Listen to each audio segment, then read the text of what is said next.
आज की हमारी चर्चा एक ऐसे टॉपिक पर है जो रोज अखबारों की सुर्खियों में रहता है, लेकिन अक्सर समझ नहीं आता। एक्सचेंज रेट मैनेजमेंट सुनने में थोड़ा भारी भरकम लगता है, पर इसका सीधा असर हमारी विदेश यात्रा, बच्चों की पढ़ाई के खर्चे और यहाँ तक कि पेट्रोल और दाल की कीमतों पर भी पड़ता है। इस पूरी गुत्थी को सुलझाने के लिए हमारे पास आई एग्जाम बी के कुछ बहुत ही दिलचस्प स्टडी नोट्स हैं, और हमारा मिशन है इन नोट्स की मदद से ये समझना कि आखिर डॉलर के मुकाबले रुपए की कीमत ऊपर नीचे क्यों होती है, और आरबीआई या सरकार क्या बस चुपचाप बैठे रहते हैं या उनके पास भी कोई जादू की छड़ी होती है। तो चलिए इस विषय की गहराई में उतरते हैं। सबसे पहला सवाल तो यही है कि ये सब तय कैसे होता है। कभी कभी तो ऐसा लगता है जैसे हवा में कोई नंबर तय हो रहा हो। कभी सुनते हैं रुपया मजबूत हो गया, कभी सुनते हैं कि ऐतिहासिक गिरावट आ गई। इसके पीछे कौन से इंजन काम कर रहे होते हैं? देखिए, ये हवा में तो बिल्कुल नहीं होता। इसके पीछे एक पूरा विज्ञान है और कई बार मनोविज्ञान भी। हम्म। सबसे बड़ा और सीधा सा कारण है बैलेंस ऑफ पेमेंट्स, मतलब देश के अंदर आने वाले और देश से बाहर जाने वाले विदेशी पैसे का हिसाब किताब। अच्छा, हमारी कमाई और खर्चे का हिसाब जैसे घर में होता है। बिल्कुल बिल्कुल वही लॉजिक है। सोचिए, अगर आप डॉलर्स में कम रहे हैं, मान लीजिए एक्सपोर्ट्स और विदेशी निवेश से, और खर्च ज्यादा कर रहे हैं जैसे इंपोर्ट्स या विदेश में पढ़ाई पर, तो क्या होगा? तो डॉलर की मांग बढ़ जाएगी। एग्जैक्टली बाजार में डॉलर की मांग बढ़ जाएगी और आपके पास सप्लाई कम है। नतीजा डॉलर महंगा हो जाएगा और रुपया उसके मुकाबले कमजोर हो जाएगा, राइट? कमजोर हो जाएगा। ये सबसे बुनियादी नियम है। ये तो समझ आता है, लेकिन मैंने सुना है कि ब्याज दरों यानी इंटरेस्ट रेट्स का भी इसमें बड़ा हाथ होता है। ये कनेक्शन थोड़ा उलझा हुआ लगता है। हमारे देश में ब्याज दर बढ़ने या घटने से रुपए की अंतर्राष्ट्रीय कीमत पर कैसे असर पड़ता है? हाँ, ये बहुत दिलचस्प पॉइंट है। मान लीजिए भारत में आरबीआई ने ब्याज दरें बढ़ा दी। अब अमेरिका या यूरोप में बैठे एक बड़े निवेशक को दिखेगा कि भाई भारत के बाजार में पैसा लगाने पर ज्यादा रिटर्न मिलेगा। तो वो क्या करेगा? वो अपने डॉलर्स या यूरो बेचेगा, रुपए खरीदेगा और भारत में निवेश करेगा। अचानक बाजार में रुपए की मांग बढ़ गई और इस बढ़ी हुई मांग की वजह से रुपया डॉलर के मुकाबले एप्रिशिएट कर जाएगा। मतलब मजबूत हो जाएगा। हाँ, मजबूत हो जाएगा। तो ज्यादा ब्याज दर एक चुंबक की तरह विदेशी पैसे को खींचती है, जिससे रुपया मजबूत होता है। पर यहीं पर एक कंफ्यूजन है।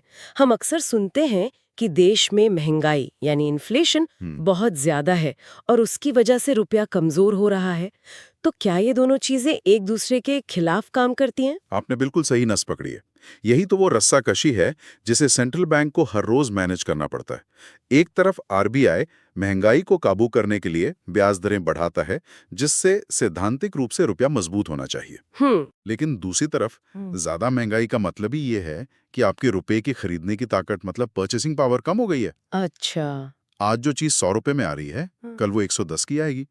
तो विदेशी निवेशक सोचेगा कि भाई इस करेंसी में दम नहीं है और वो इससे दूर भागेगा। तो ज्यादा महंगाई रुपए को कमजोर करती है। बिल्कुल, ये एक क्लासिक इकोनॉमिक डिलेमा है। वाह, एक ही तीर से दो निशाने नहीं लग सकते। एक चीज रुपए को ऊपर खींच रही है तो दूसरी नीचे। और क्या फैक्टर्स हैं? मुझे लगता है स्पेकुलेशन, मतलब हाँ। सट्टेबाजी का भी इसमें बड़ा रोल होता होगा। बहुत बड़ा, बहुत बड़ा रोल होता है। एक्सचेंज रेट सिर्फ आज की हकीकत पर नहीं, बल्कि भविष्य की उम्मीदों पर भी चलता है। अच्छा। अगर बाजार में ये हवा बन जाए कि भारत की अर्थव्यवस्था बहुत तेजी से बढ़ने वाली है और रुपया मजबूत होगा, तो ट्रेडर्स और सट्टेबाज आज ही रुपया खरीदना शुरू कर देंगे। अच्छा। और उनके खरीदने की वजह से ही रुपया सच में मजबूत होने लगता है।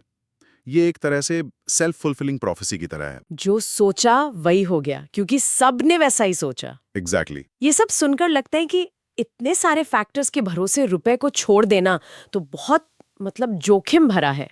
क्या सरकारें या सेंट्रल बैंक बस बैठकर तमाशा देखते हैं, या उनके पास इसे कंट्रोल करने के कोई तरीके भी होते हैं? बिल्कुल आते हैं, और यहीं पर गवर्नमेंट इंटरवेंशन की भूमिका आती है।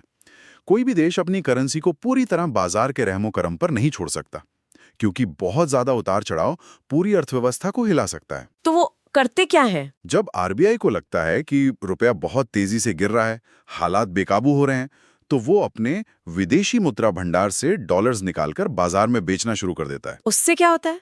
उससे बाजार में अचानक डॉलर्स की सप्लाई बढ़ जाती है, और सप्लाई एंड डिमांड के नियम के हिसाब से जब सप्लाई बढ़ती है तो उस चीज की कीमत गिरती है। हाँ, गिरती है। तो डॉलर थोड़ा सस्ता होता है और रुपए को गिरने से एक सहारा मिल जाता है।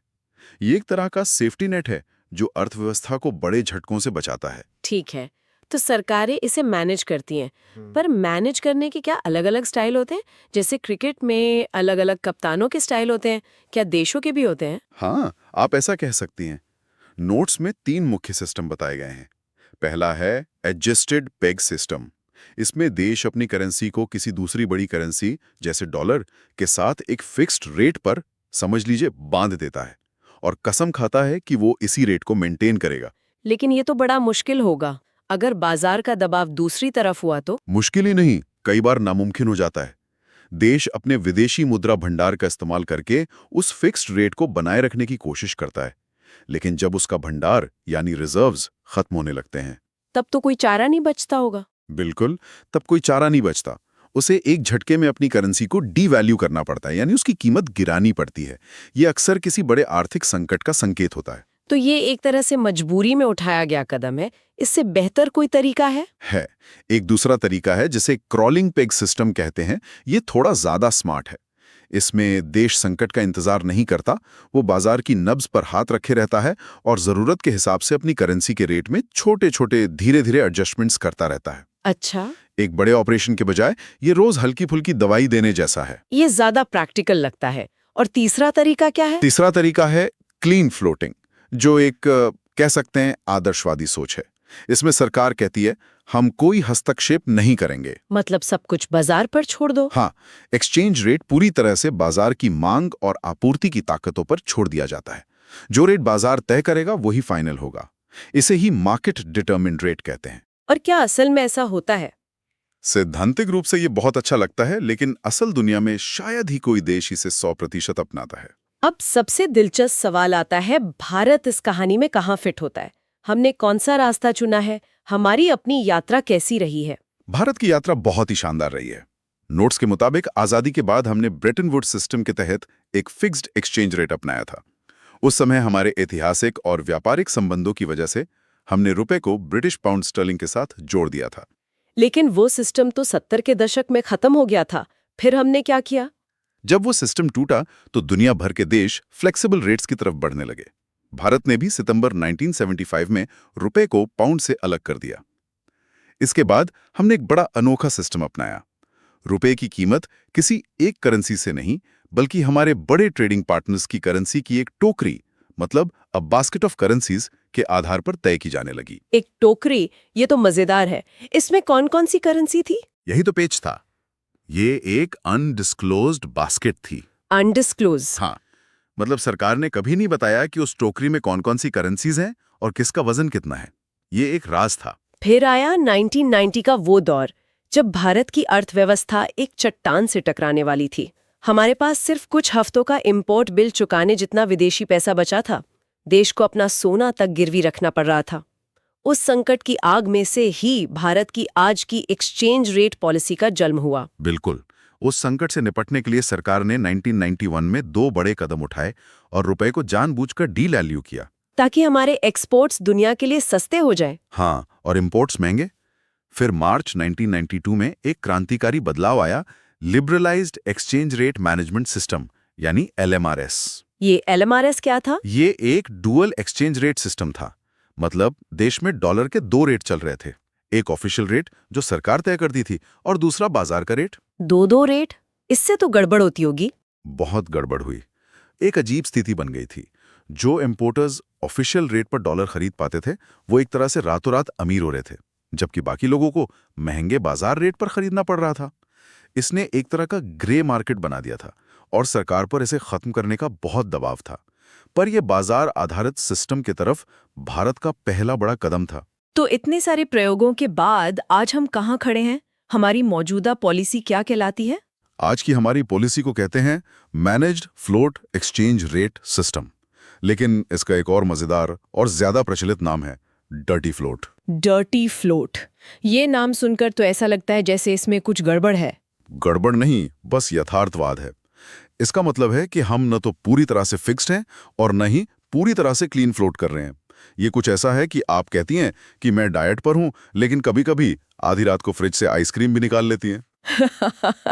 बहुत बढ़िया एनालॉजी है। मतलब ज्यादातर समय हम बाजार को अपना काम करने देते हैं। हाँ, ज्यादातर समय रुपए का रेट बाजार की डिमांड सप्लाई से ही तय होता है। लेकिन जैसे आरबीआई को लगता है कि बाजार में घबराहट फैल रही है या उतार चढ़ाव जरूरत से ज्यादा हो रहा है, तो वो चुपके से हस्तक्षेप करता है। अच्छा। क्योंकि ये हस्तक्षेप होता है, इसलिए ये क्लीन नहीं है, इसीलिए इसे मैनेज्ड या डर्टी फ्लोट कहते हैं। तो आखिरी और सबसे बड़ा सवाल, सरकारें और सेंट्रल बैंक ये सब झंझट करते ही क्यों हैं? क्यों नहीं इसे पूरी तरह से बाजार पर छोड़ देते और आराम से बैठते? देखिए, इसके पीछे बहुत मजबूत राष्ट्रीय हित जुड़े होते हैं। सबसे पहला कारण है देश के आर्थिक हितों की रक्षा करना। दूसरा, बैलेंस ऑफ पेमेंट्स को मैनेज करना। अगर इंपोर्ट्स रॉकेट बन जाएं और एक्सपोर्ट्स कछुए की चाल चलें, तो देश दिवालिया हो सकता है। और हमारे घरेलू उद्योगों का क्या? मेक इन इंडिया जैसे अभियानों पर इसका क्या असर होता होगा? बहुत गहरा। यही तीसरा कारण है घरेलू उद्योगों को विदेशी प्रतिस्पर्धा से बचाना।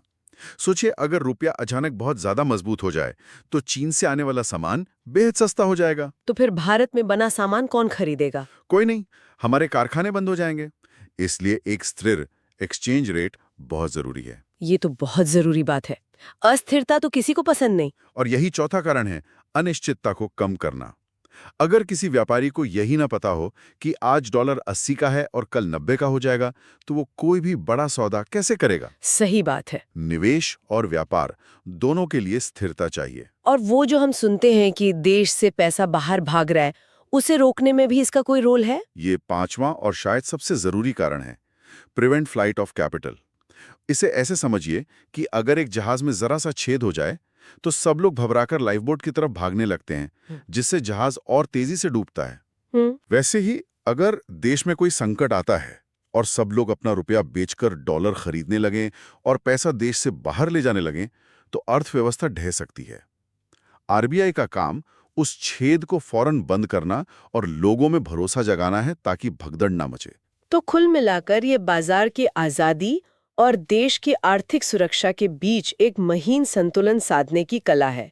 सरकार बाजार को ड्राइविंग सीट पर बैठने देती है, लेकिन जब उसे लगता है कि गाड़ी खाई की तरफ जा रही है, तो वो तुरंत स्टीयरिंग व्हील अपने हाथ में ले लेती है। आज की इस बातचीत से एक बात तो साफ है, एक्सचेंज रेट मैनेजमेंट सिर्फ नंबरों का खेल नहीं है। ये एक शतरंज की बिसात है, जिस पर अर्थव्यवस्था का भविष्य, महंगाई और रोजगार सब कुछ दांव पर लगा होता है। और हमने भारत की यात्रा को भी देखा। एक बंदी हुई व्यवस्था से निकलकर आज के मैनेज्ड फ्लोट तक पहुंचना, जहां हमने बाजार की ताकत को अपनाया तो है, लेकिन अपनी शर्तों पर, एक निगरानी के साथ। पॉलिटिकल तनाव है, तो दूसरी तरफ क्रिप्टो करेंसी और डिजिटल करेंसी जैसी नई चुनौतियां आ रही हैं। क्या लगता है कि भारत की मौजूदा मैनेज्ड फ्लोट या डर्टी फ्लोट की पॉलिसी भविष्य के इन तूफानों का सामना करने के लिए काफ़ी है, या हमें अपनी इस रणनीति में किसी नए बदलाव के बारे में सोचना शुरू कर देना चाहिए? इस पर सोचिएगा ज़रूर।